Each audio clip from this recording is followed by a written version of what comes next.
সূর্য ডোবার পরে আসর নয়, সূর্য উঠে যাওয়ার পরে ফজর নয়, সময় নির্ধারণ করা আছে।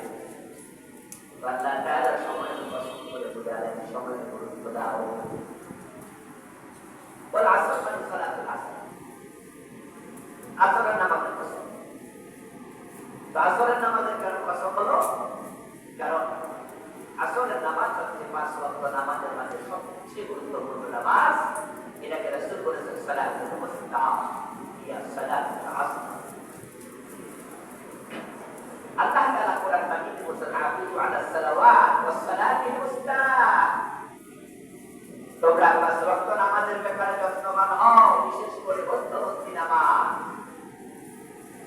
5 ওয়াক্ত নামাজের ভিতরে মধ্যবর্তী নামাজও আছে, কিন্তু এটাকে আলাদা করে আল্লাহ বলেছেন ওয়াস সালাতিল মুস্তা, মাঝের নামাজ। এখন মাঝের নামাজ কোনটা? আমি কি বলতে ইয়া সালাতুল আসর, আসরের নামাজ হচ্ছে মধ্যবর্তী নামাজ। আল্লাহ 5 ওয়াক্ত নামাজের মাঝে এই নামাজকে গুরুত্ব দেন সবচেয়ে বেশি। আর আসর মানে ওয়াক্তুল আসর, আসরের সময়টা, আসরের সময়টাকে স্পেশাল গুরুত্ব দেওয়ার পিছনে আরো দুটি কারণ আছে। তার মাঝে একটা হচ্ছে কিয়ামত যখন হবে, কিয়ামতটা শুরু হবে আসরের নামাজের সময়। এই জন্য আল্লাহ তাআলা আমাদেরকে বুঝাচ্ছেন যে ওই কিয়ামতের দিকে মনোনিবেশ করো। একদিন তোমরা কেউ থাকবে না, সবাই আমার সাথে উপস্থিত হতে হবে। বল আসর শব্দ বলে আমাদেরকে আখিরাত করতে চান। আরেকটা হচ্ছে মানুষের আমল প্রতিদিন আল্লাহর সম্মুখে 2 বার ফেরেশতারা উপস্থাপন করে। তার মাঝে একটা হচ্ছে ফজর, আরেকটা হচ্ছে আসর। তো যখন আল্লাহর কাছে ফেরেশতারা হাজির হন, আল্লাহ তখন জিজ্ঞাসা করে, তোমরা আমার বান্দাদেরকে কিভাবে রেখে এসেছো? তখন ফেরেশতারা যারা নামাজি মানুষ তাদের ব্যাপারে বলে, আল্লাহ আমি যখন আসি তখন তাকে সালাতুল আসরে রেখে এসেছি, আসর পড়ছে। এই জন্য আসরের কসম করলেন। আর একটা হচ্ছে আসর মানে আমাদের জীবন, জীবনের কসম। আমাদের টোটাল লাইফ, হোল লাইফটাই হলো আসর। আসর মানে তো সময়। 1 সেকেন্ড 2 সেকেন্ড করে 1 মিনিট হয়ে যায়, 1-2 মিনিট করে 1 ঘন্টা হয়ে যায়, 1-2 ঘন্টা করে 1 দিন হয়ে যায়, 1-2 দিন করে 1 মাস হয়ে যায়, 1-2 মাস করে বছর হয়ে যায়, আর 30-40-50 বছর মানে হচ্ছে আপনার জীবনের শেষ। আল্লাহ তাআলা বলেন আসর তোমার জীবনের কসম। হে মানুষেরা, আমি তোমাদের জীবনের কসম করছি। এই কসম করে এবার বলছে ইন্নাল ইনসানা লাফি খুসর, নিশ্চয় মানুষগুলো ক্ষতিতে নিমজ্জিত।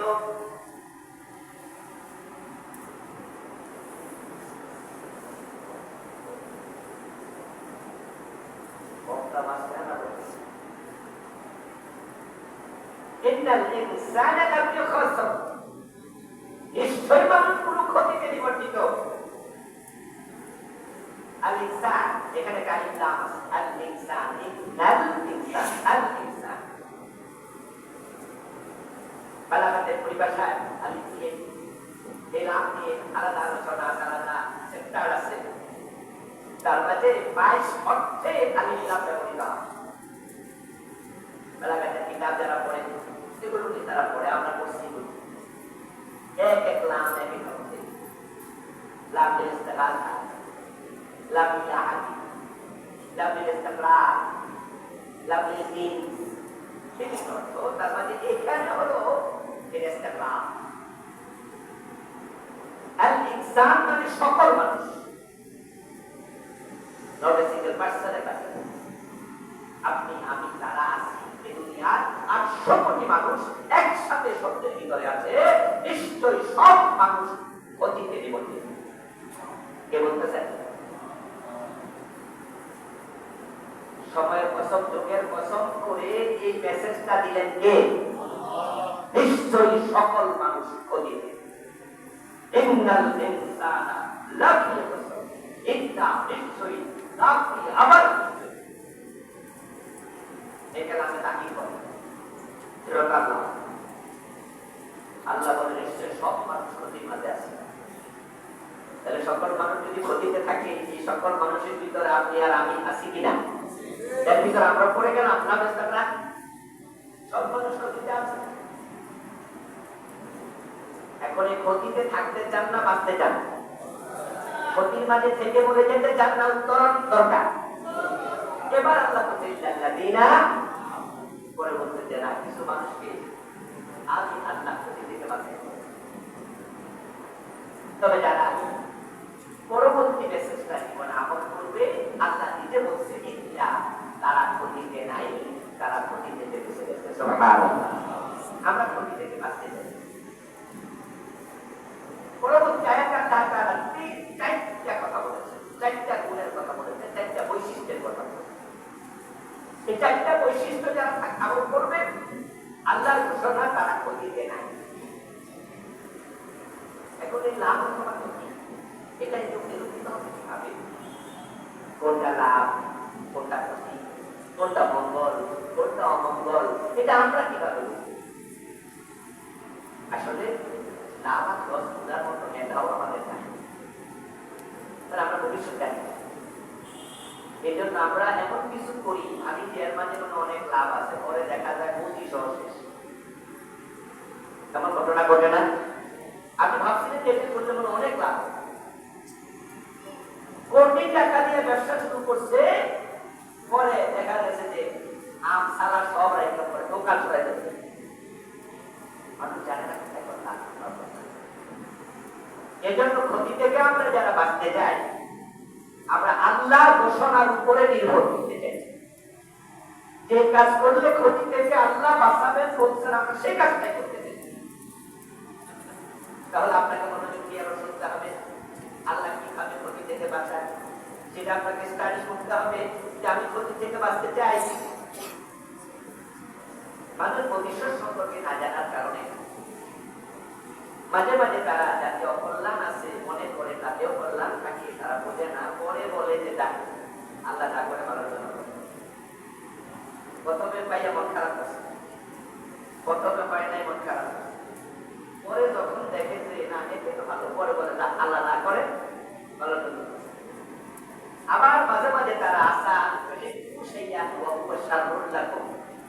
কোরআনে আল্লাহ বলে তোমরা এমন কিছুকে ভালোবাসছো, হতে পারি যে তোমার জন্য অধিকার। এই জন্য আমরা আল্লাহর উপর ডিপেন্ড করতে চাই। তিনি যা বলবেন বিনা বাক্যে চোখ বন্ধ করে আমরা সেটা মেনে নিতে চাই। এখন যারা ক্ষতির মাঝে আছে, তার মাঝে সবচেয়ে বড় ক্ষতি, সকল মানুষের ক্ষতি, এই আয়াতের ব্যাখ্যা হলো জীবন থেকে সময় চলে যাওয়া, যে সময়টুকু আল্লাহর ইবাদতে কাজে লাগে নাই, এর চেয়ে বড় ক্ষতি হতে পারে।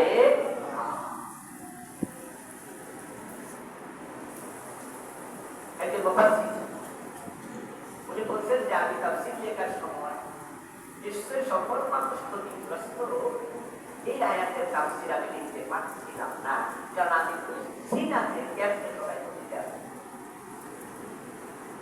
আমরা যারা আলহামদুলিল্লাহ পাঁচ ওয়াক্ত নামাজ পড়ি, রোজা রাখি, হজ করি, যাকাত দেই, আল্লাহ চারটা গুণের কথা বলছো, চারটা গুণ থাকলে ক্ষতিতে নাই, তো সকল মানুষ তো আপনি চারটা গুণের বাহিরে না।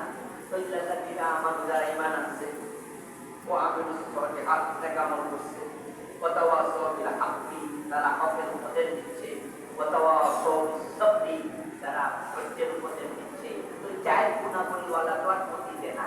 তো আল্লাহ প্রথমে সকলকে ক্ষতিতে বললেন, এর তো একটা ব্যাখ্যা আছে যে সকল থেকে এই গুণাবলীওয়ালা বেঁচে গেল, কিন্তু প্রথমটা ব্যাখ্যা কি আমি বুঝছিলাম যে সবাই ক্ষতিতে আছে মানে এখানে আল্লাহ ওয়ালা ক্ষতিতে আছে, যারা আল্লাহ ওয়ালা না তারাও ক্ষতিতে আছে, কাফেরও ক্ষতিতে আছে, মুমিনও ক্ষতিতে আছে, সব মানুষ ক্ষতিতে। আমি বুঝলাম না ব্যাখ্যা কি, ব্যাখ্যা কি। একদিন বাজারে যাইয়া এক বরফ বিক্রেতার কাছে গিয়ে আমি ব্যাখ্যা বুঝছি। তখন আমি আমার তাফসীরে লিখলাম সেটা হচ্ছে আমি বাজারে গিয়ে দেখি বরফ বিক্রেতা, সে তার বরফ খন্ড নিয়ে দাঁড়ায় আছে আর বলছে ভাইরা আমাকে প্রতিদিনকে বাগান, আমার কেউ না কেউ বরফটা কিনে নেন। আমি তার আবার সামনে গিয়ে দেখি বরফ আস্তে আস্তে কমছে। যদি কেউ না কিনে এরকম 2 ঘন্টা 3 ঘন্টা 4 ঘন্টা থাকে, তখন বরফটা কি আর আগের জায়গায় থাকবে? সবটা পানি বলে চলে যাবে, তার তো লস হয়ে গেল। কিন্তু যদি সে বিক্রি করতে পারে তাহলে লস থেকে বেঁচে যাবে।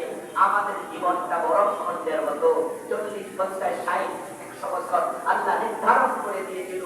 প্রতিদিন 24 ঘন্টা মাইনাস হচ্ছে, যদি জীবন কাজে না লাগাও তাহলে তুমি ওই বরফ বিক্রেতার মতো ক্ষতিগ্রস্ত হয়ে যাবে।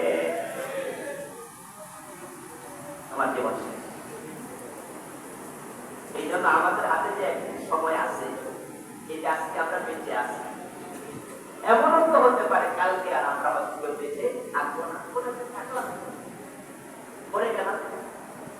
তাহলে এই যে সময়টুকু আছে, এই সময়টুকু কাজে লাগাতেই হবে। কত মানুষ আছে বয়স 40 এখনো জুমার নামাজটা ঠিক মতো পড়ে না। আজকে 5 ওয়াক্ত নামাজের 1 ওয়াক্ত পড়বে না এমন লোক বাংলাদেশে নাই। আমি হিন্দু বলতে কথা বলছি না, ওদের কথা বলে তো লাভ। মুসলমানের সন্তান গত রমাদানে একটা রোজাও রাখে নাই, যেমন আছে না, সে সময় কাজে লাগাইছে। তো এর মতো প্রতিকার আছে। আমাদের জীবন যে আছে জান্নাত দয়া, এই জন্য মৃত্যু কামনা করা নিষেধ। মৃত্যু কামনা কেন নিষেধ? এর কারণ তুমি যে বেঁচে আছো এটা আল্লাহর রহমত। তুমি পাপিষ্ঠ হও আর তুমি নেকবত হও, বেঁচে থাকছো এটা আল্লাহর দয়া। পাপিষ্ঠের প্রতি দয়া হলো একদিন বেঁচে আছে যার কারণে তাওবা করার সুযোগ আছে। পাপিষ্ঠ যদি চাই যে আমার হায়াত যেহেতু আছে তাওবা, আর মৃত্যুর গড়গড়া শুরু হওয়ার আগ পর্যন্ত তাওবা করতে হয়, এমন হাদিস আছে। ইন্নাল্লাহা ইয়াকবালু তাওবাতাল আবদি মা লাম ইউনাদ। পাপিষ্ঠ মানুষ চাইলে হায়াত থাকার কারণে সে তাওবা করার সুযোগ পায়। আর আমরা যারা ভালো মানুষ, আমরা একদিন হায়াত বেশি পাওয়ার কি 5 ওয়াক্ত নামাজ বেশি পড়তে পারি। একজন ব্যক্তি শহীদ হলো, আরেকজন ব্যক্তি তার দীর্ঘদিন পরে মারা গেল, কিন্তু শহীদ হয়নি। 17 বছর একজন সাহাবী, আমি একটু বেরোচ্ছি, উনি স্বপ্ন দেখলেন ওই শহীদ ব্যক্তির আগে আল্লাহর যে বান্দা শহীদ হয় নাই সে জান্নাতে পৌঁছে। অথচ শহীদ যে হয় সে না আগে জান্নাত পাওয়ার কথা। এই স্বপ্নটা বুঝলেন না যে যিনি শহীদ হলেন তার আগে উনি জান্নাতে গেল, উনি তো শহীদ হয় নাই, উনি তো তার বেশ কিছুদিন পরে মারা গেল। কিন্তু কেন উনি আগে জান্নাত পেল? তিনি আবার জানতে চাইলেন। উত্তর দেয়া হলো, ওই যে বেশি বেশি কিছুদিন হায়াত পাইছে, ওই কিছুদিন নেক আমল করার কারণে ওই শহীদ জান্নাত পেয়েছে, কিন্তু আমল তার বেশি পেয়েছে। এই জন্য আমল তার জান্নাত একদিন বেশি বেশি টাকা মানে 5 ওয়াক্ত নামাজ পড়তে হবে।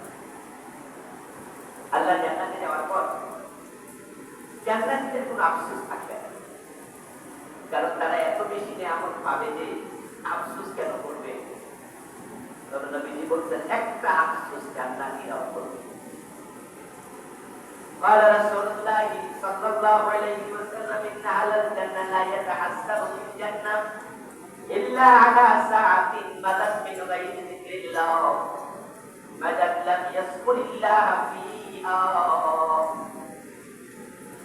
নবীজি বলছেন যে জান্নাতীরা জান্নাতে আফসোস করবে না, তবে তারা একটা আফসোস করবে, আরে ওই টাইমটা একটু জিকির না করে চুপচাপ ছিলাম, এটা তো ঠিক হয় নাই। কোনো কাম ছিল না, কাজ ছিল না, শুধু শুধু বইয়া বইয়া মোবাইল কিংবা সময়টা নষ্ট করলাম। যদি ওই টাইমটাও সুবহানাল্লাহ আলহামদুলিল্লাহ জিকির করতাম, জান্নাতের মর্তবা আরো করে চলে যেত। জান্নাতের মাঝে ক্লাস আছে না? সবাই কি একরকম জান্নাত পাবে? আবু বকর সিদ্দিক যে জান্নাত পাবে, আব্দুল কাদের জিলানী সেটা পাবেন?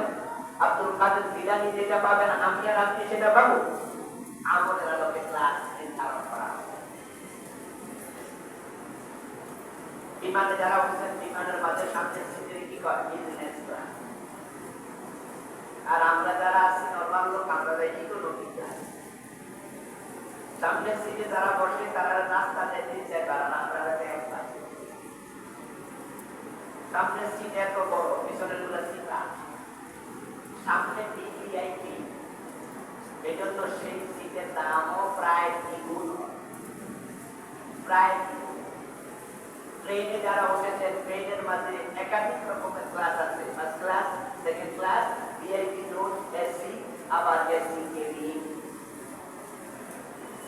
একই ট্রেন, কোন সিটের মাঝে 4 বকা আছে, এটা থার্ড ক্লাস। আবার একটু সামনে গেলে দেখবেন যে এসি, কত সুন্দর বাতাস। আবার একটু জায়গায় গেলে দেখবেন যে সেখানে চেয়ার, টেবিল, শোয়া, টেলিভিশনও আছে। এই একটাই। এবার বলুন তো, এই যে সিটের ক্লাসিফিকেশন করলাম, সিটের পেয়ার নাম কি একরকম না ভিন্ন ভিন্ন? ইয়েস। আবু বকরের আমর আর ওমরের আমর কি সমান? আব্দুল কাদের জিলানী, ইমাম আবু হানিফারটা কি সমান? যার আমল যত বেশি তার ক্লাস হবে তত বেশি। ওই জান্নাতি আফসোস করবে, কেন সুবহানাল্লাহ একটু বেশি করলাম না, 2 রাকাত নফল নামাজ কেন বেশি করলাম না, কেন একটু জিকির বেশি করলাম না। আমল যদি বেশি থাকতো আমার ক্লাসটা আরো উপরে যেত। ওয়াল আসর, সময়ের কথা, সময় কাজে রাখা, সময় কাজে রাখা। চুপচাপ বসে থাকবেন না, বসে আছেন ঠোঁট নাড়া, ঠোঁট নাড়া দিকে করুন। নবী সাল্লাল্লাহু আলাইহি ওয়াসাল্লাম বলেছেন যে আল্লাহর স্মরণে ব্যস্ত থাকে, ভিজে থাকে, রব্বে ফাহমি যিকরিল্লাহ, আল্লাহর স্মরণ দিয়ে জিহ্বাকে ভিজিয়ে রাখে, ওই ব্যক্তি হাসতে হাসতে আল্লাহ জান্নাতে চলে যাবে। আরে সময় আছে, দুরূদ শরীফ পড়ুন। জীবন শেখার নয়, আড্ডাবাজি নয়, সময় কাজে লাগান। জীবন থেকে সময় চলে যাচ্ছে। ইন্নাল ইনসানা লাফি খুসর, নিশ্চয় মানুষ অবশ্যই ক্ষতির মাঝে নিমজ্জিত। ইল্লাল্লাযীনা আমানু, তবে যারা ঈমান এনেছে এবং পরে আরো 3টা কাজ সবগুলো করেছে, আল্লাহ নিজে বলেন তাদেরকে আমি ক্ষতি থেকে বাঁচাইয়া দেব। ক্ষতি মানে জাহান্নাম, ক্ষতি মানে কি? আর লাভ মানে সফলতা মানে জান্নাত। হিসাব ক্লিয়ার, হিসাব একবারে সহজ। ক্ষতি মানে টাকা লস হয়ে গেছে এটা না, ক্ষতি মানে ব্যবসায় লস হয়ে গেছে এটা না, ক্ষতি মানে চাকরি পান না এটা না, ক্ষতি মানে জেলে আছেন এটা না, ক্ষতি মানে মাসিয়ে যেতে এটা না, ক্ষতি মানে জাহান্নাম। আপনি এসি বাড়িতে থাকেন, এসি গাড়িতে চলেন, এসি অফিস করেন, আপনি দেশে ভিআইপি প্রটোকল নিয়ে থাকেন, কিন্তু আপনি জান্নাতি মানুষ না। আপনি এসি রুমে থেকেও আপনি ক্ষতিতে আছেন। আর আপনি জেলখানার কুঠুরিতে আছেন, আপনি না খাইয়া আছেন, কিন্তু আপনার চরিত্র মানিক আছে। আপনার নামটা দয়া করে আল্লাহ বেলালের সাথে লিখে দিয়েছে। জান্নাতীদের মাঝে দাস ছিল না, শ্রমিক ছিল না, গরিব ছিল না। আর গরিব শ্রেণী জান্নাতে বেশি থাকে, গরিবেরা জান্নাতে বেশি থাকে। তা আমরা তো গরিবদেরকে সফল মানুষ মনে করি। সফলতার সাথে দুনিয়ার টাকা পয়সার কোনো সম্পর্ক নাই। সফলতা মানে জান্নাত। এখন জান্নাতে যেতে হলে ঈমান আনো, ক্ষতি থেকে বাঁচতে হলে ঈমান আনো, প্রথম কাজ। আবু বকর সিদ্দিক রাদিয়াল্লাহু তাআলা আনহু মক্কার বড় ব্যবসায়ী ছিলেন। উনার একজন জাহিলিয়াতের যুগে কাফের ব্যবসায়ী আবু বকর সিদ্দিক রাদিয়াল্লাহু তাআলা আনহুকে তিনি একবার বললেন, আবু বকর, মুহাম্মদ সাল্লাল্লাহু আলাইহি ওয়াসাল্লামের সাথে তোমার সম্পর্ক হওয়ার পর থেকে দেখছি তুমি আর আগের মতো দোকানে যাও না, ব্যবসা করো না। আবু বকর, তোমার টাকা পয়সা তো দেখছি পুঁজি কমে গেছে। আসলে তাই, নবীর সাথে ওটা সম্পর্ক হওয়ার পরে এখন তো আবু বকর রাসূলকে অনুসরণ করে দাওয়াতি কাজে সময় দেয়, আগের মতো দোকান আর খোলে না। বেলালের গলায় রশি লাগাইয়া টানে, বেলালকে মুক্ত করার জন্য হাজার হাজার দিরহাম দেয়া লাগছে, অমুক জায়গায় দেয়, অমুক জায়গায় দেয়। এই সমস্ত কারণে দেখা গেছে এক পর্যায়ে গিয়ে কি হয়, ব্যবসায় একটু রুজার মনে হয়। ও এসে হযরত বেলালকে আবু বকরকে বলছে, আবু বকর, মুহাম্মদের সঙ্গ ছাড়ো। নাউযুবিল্লাহ পড়ো, সঙ্গ ছাড়ো।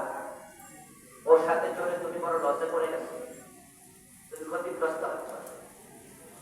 এই কথাগুলো উপদেশ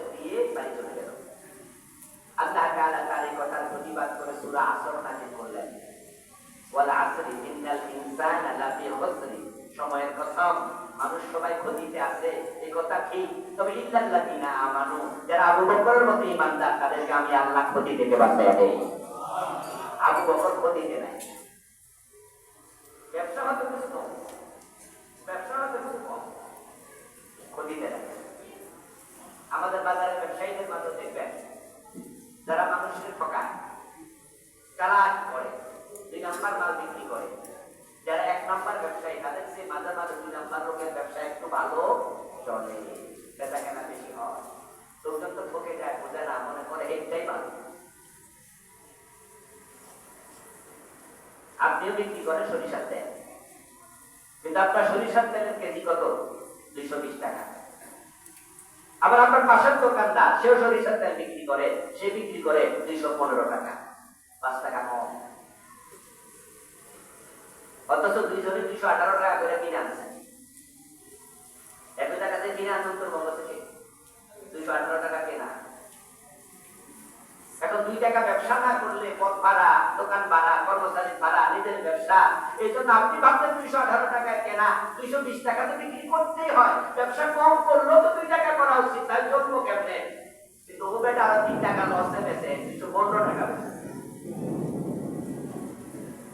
লোকজন যখন জানাজানি হয়ে যাবে যে এই দোকানে 220, ওই দোকানে 215, কাস্টমার কোন দোকানে বেশি যাবে?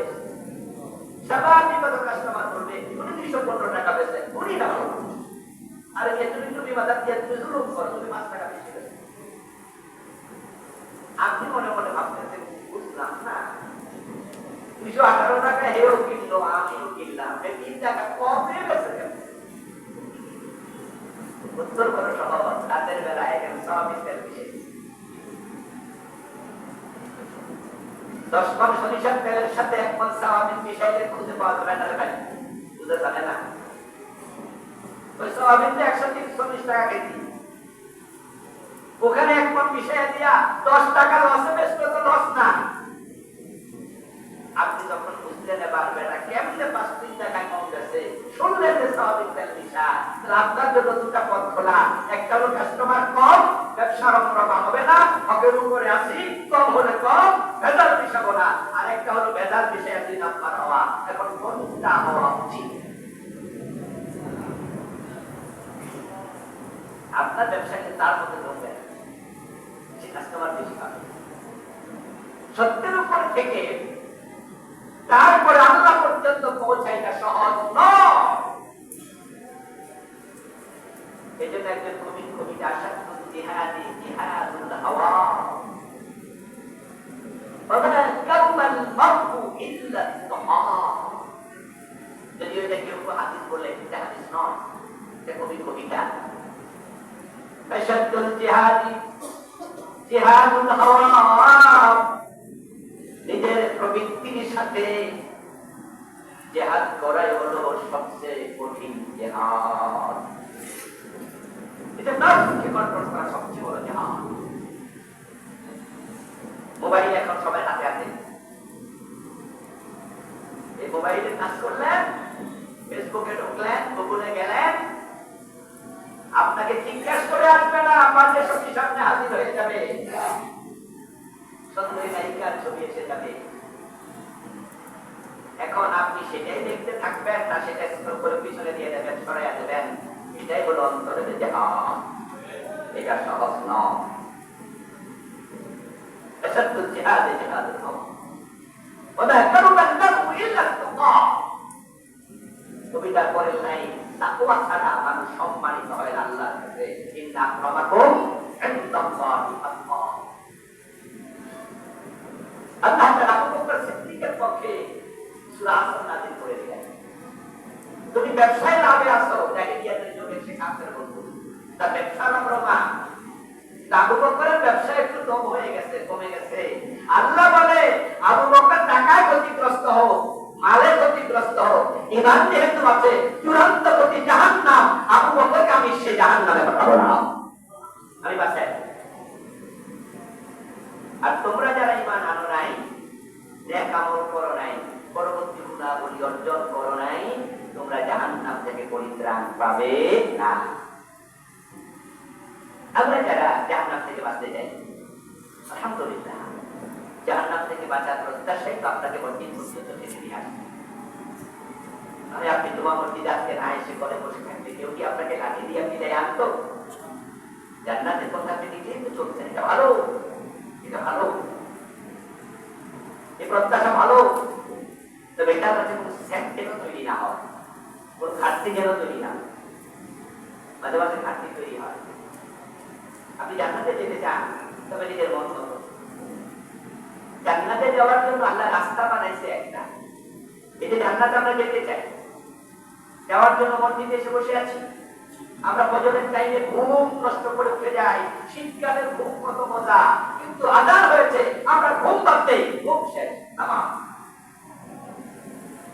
এই জান্নাতে যাওয়ার জন্য আপনি কিছু করছেন, জান্নাতের রাস্তা কিন্তু একটা, ওই রাস্তাটা কে বানাইছে? কথা বলুন, জান্নাতের রাস্তাটা বানাইছে কে? ইয়েস, আপনি নয়, এটা শেখ হাসিনা খালেদা জিয়া বানায়, দুনিয়ার কোন বাদশা বানায় এই রাস্তা, আল্লাহ। তো আল্লাহর বানানো রাস্তায় আপনি চলবেন, সেখানে চলার কিছু ক্রাইটেরিয়া আছে যেটা ফলো করতে আপনি বাধ্য। যেমন আমরা যখন রাস্তায় উঠি, গাড়ি নিয়ে রাস্তায় উঠার পরে যেদিকে মন চায় সেদিকে আমি গাড়ি চালাবো, ট্রাফিক পুলিশ আমরা ছাড় দেবে? ট্রাফিক পুলিশ বলবে থামেন, উল্টা চলছেন কেন? আমি বলবো মিয়া গাড়ি আমার যেদিকে মন চায় সেদিকে।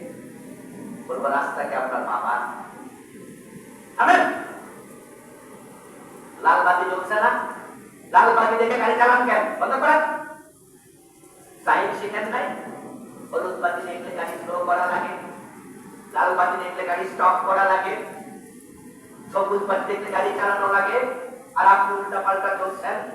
আমি বলবো আমার ইচ্ছা, উনি বলবো জি না, রাস্তা আপনার পাবেন না। সরকারের রাস্তায় চলবেন, সরকারের আইন মানবেন, না হয় মামলা খাবেন। এবার বলুন তো, জান্নাতের রাস্তা যদি আল্লাহ বানায়, সেখানে মন মতো চলে জান্নাত পাওয়া যাবে? যাবে না রে, আল্লাহ রায় মেরে রাস্তা, আল্লাহ যেখানে লাল বাতি জ্বালাইছে সেখানে শরীয়তে কিছু লাল বাতি আছে না নাই? আল হালাল বাইয়িন ওয়াল হারাম বাইয়িন। হ্যাঁ, শরীয়তে সবুজ বাতি আছে, লাল বাতি আছে, ইউলো আছে, হলুদ বাতি আছে। আপনি বউ বিয়া করছেন তো কি হয়েছে? এটা কবুল করেছেন, তাকে খাবার দাবার দিচ্ছেন, কিন্তু বউয়ের যখন হায়েস শুরু হয়, তখন কি স্বামী আর স্ত্রী সঙ্গ নিতে পারবে? লাল বাতি দাঁড়াচ্ছে, ওই হায়েস শুরু হয়েছে, তার সঙ্গ দিয়া দেবে না। যদি হায়েস চলাকালে কোনো পুরুষ স্ত্রীর সঙ্গ নেয়, কবিরা গুনাহ হবে, কবিরা। আল্লাহ কিছু বাকি আছে, সিগন্যাল। গতকালকে আমি দেখলাম টেলিভিশন টক শো, গাড়িতে বসে আছি, যাচ্ছি, একটু ফেসবুকে হাত দিলাম, টক শো একটা আসলো। টক শো কেমন খুব ভালো জিনিস, অনেক জ্ঞানী গুরুদের কথা শোনা যায়, অনেক কিছু শিখা যায়, বোঝা যায়। সময় সুযোগ থাকলে মাঝে মাঝে খবর দেখা, খবর নেয়া, এটা সচেতন মানুষের কাজ। দেশের কি অবস্থা, যেমন গতকালকে আপনারা দেখেছেন, যারা গুম এবং খুনের সাথে জড়িত এমন কিছু সেনা অফিসারকে অ্যারেস্ট করার জন্য আদালত নির্দেশ দিয়েছে। এটা বাংলাদেশের যুগান্তকারী একটা সিদ্ধান্ত। গত 18 বছরে যত খুন হয়েছে, আয়না করে মানুষ রেখেছে, এর প্রত্যেকটার সাথে সেনাবাহিনীর কিছু জালেম অফিসার জড়িত ছিল। আয়না ঘরগুলো কারা বানিয়েছে? ঢাকা ক্যান্টনমেন্টের ভিতরে আয়না ঘর কারা বানিয়েছে? আপনারা যখন সুকাত ক্যান্টনমেন্টে যান, আসাদ গেটে গেলে দেখবেন যে আসাদ গেট না, কি গেট জানেন? জাহাঙ্গীর গেটে গেলে কি সকল গাড়ি ঢুকতে দেয়? জাহাঙ্গীর গেটে গেলে যদি ঢুকতে দেয়, আগে জেরা করবে, কোথায় যান, কার কাছে যান, আপনাকে সেখানে দাঁড়াতে হবে, কৈফিয়ত দিয়ে ঢুকতে হয়। যদি একটা গাড়িওয়ালা আমার পার্সোনাল গাড়ি নিয়ে আমি ঢুকতে, আমার কৈফিয়ত দিতে হয়। আর সেখানে আয়নাঘর বানায় মানুষ গুম করছে, সেনাবাহিনীর অফিসাররা জানে না কারা বানিয়েছে আয়নাঘর। এজন্য ওই জালেমগুলোকে অ্যারেস্ট করা উচিত, শাস্তি দেওয়া উচিত। গতকাল সরকার চমৎকার সিদ্ধান্ত নিয়েছে। যদি এর মাঝে আমরা শুনছি কিছু নড়াচড়া শুরু হয়েছে, সেনাবাহিনী অফিসারদেরকে শাস্তি দেওয়া যাবে না, ওদেরকে মাফ করা লাগবে, বিভিন্ন দাবি আসতেছে। আমি বলবো যে না, অন্যায় যে করে কাউকে সাথ দেওয়া উচিত নয়। অন্যায়কারী এটাই তার পরিচয়, সে কোন বাহিনীর লোক সেটা পরিচয় নয়। যাই হোক, বলছিলাম দেখছিলাম দক্ষরবাদী একজন আরেকজনকে গায়েব করছে। আপনারা কি ক্ষমতায় গেলে শরীয়ত আইন চালু করবেন? প্রশ্নকারী মুসলিম, যাকে প্রশ্ন করা হয়েছে সেও মুসলিম। আপনারা ক্ষমতায় গেলে কি শরীয়ত আইন চালু করবেন? উত্তরদাতা খুব চালাক, ব্যারিস্টার শিশির মনি, ব্যারিস্টার অ্যাডভোকেট। উনি উত্তর দিচ্ছে যে শরীয়ত আইন চালু করবো কি করবো না এটা পরে, আগে শরীয়ত কি সেটা তো বোঝা উচিত। উনি এবার শরীয়তের ব্যাখ্যা করছেন। আমার কাছে খুব ভালো লেগেছে, খুব ভালো এই জন্যই লেগেছে যে উনি উত্তর হ্যাঁ না দিলে তো জাতি বুঝতো না। শরীয়ত আইন চালু করার আগে শরীয়ত কি সেটা জানা দরকার আছে কিনা, এটা বুদ্ধিমান সুযোগ পেয়েছে, বলে দিয়েছে। আপনারা সূরা ইয়াসিন পড়লে দেখবেন, যখন হাবিব